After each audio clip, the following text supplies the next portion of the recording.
ভগবদ্গীতার ২০টি জীবন উপদেশ। ১. নিজের কর্তব্য পালন করো, ফলের চিন্তা নয়। কাজ করো নিষ্ঠার সাথে, ফল নিজেই আসবে। ২. মন যেখানে স্থির, সাফল্য সেখানেই নিশ্চিত। অস্থির মন মানুষকে পথভ্রষ্ট করে। ৩. সংকটে ভয় পেও না, সাহসী সত্যিকারের শক্তি। যুদ্ধে নয়, জীবনের প্রতিটি ধাপে সাহস দরকার। ৪. অজ্ঞতার অন্ধকার কাটানোর একমাত্র আলো জ্ঞান। যত জানবে তত ভয়ের অবসান হবে। ৫.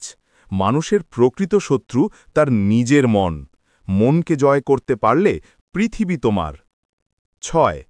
ইচ্ছা ও ক্রোধ এ দুটি নষ্ট করে দেয় জীবন। এদের নিয়ন্ত্রণ করাই আত্মজয়ের প্রথম ধাপ। ৭. পরিবর্তনকে গ্রহণ করো, যা স্থির থাকে তা ভেঙে যায়, পরিবর্তনই শক্তি। ৮. আত্মবিশ্বাস ভেতর থেকেই জন্মায়, অন্যের স্বীকৃতি নয়, নিজের বিশ্বাসই তোমাকে উঁচু করে। ৯. দান ও সহানুভূতি চরিত্রের সর্বোচ্চ পরিচয়। দেওয়া মানেই কমে যাওয়া নয়, বরং বাড়া। ১০. যার ভেতর শান্তি নেই সে বাইরে শান্তি খুঁজে পাবে না। বাইরের দ্বন্দ্বের সমাধান ভেতরের শান্তিতেই। ১১. সত্য পথে চলার শক্তি সব সময় ঈশ্বর দেন।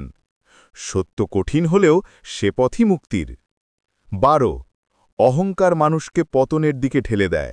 বড় হতে চাইলে নিজেকে ছোট করতে জানতে হয়। ১৩. প্রতিটি মানুষ নিজের কর্মফল ভোগ করে। সঠিক কাজ করলে ফলও সঠিকই আসে। ১৪. অতীত নিয়ে আফসোস নয়, ভবিষ্যৎ নিয়ে ভয় নয়, বর্তমানেই বাঁচো। এই মুহূর্তটাই আসল জীবন। ১৫. খারাপ সঙ্গ জীবন ধ্বংস করে, আর ভালো সঙ্গ জীবন গড়ে। যাদের সাথে মিশবে জীবন তাদের মতোই হবে। ১৬. রাগের সময় নীরব থাকা সবচেয়ে বড় জ্ঞান। রাগের একটিমাত্র কথা জীবন বদলে দিতে পারে, ভালোর দিকে বা খারাপের দিকে। ১৭. নিজের প্রকৃতি অনুযায়ী মানুষ কাজ করে, তাই নিজেকে বদলাতে চাইলে মনকে বদলাও। ১৮. ঈশ্বর সব সময় তোমার সাথে আছেন, তুমি শুধু কাজ করে যাও, নির্ভীকভাবে এগিয়ে যাও। ১৯. যে নিজেকে নিয়ন্ত্রণ করতে পারে সেই আসল বীর। বাইরের শত্রু জয় করা সহজ, নিজের দুর্বলতা জয় করা কঠিন। ২০. সব কিছুই নশ্বর, তাই ধরে রাখো না।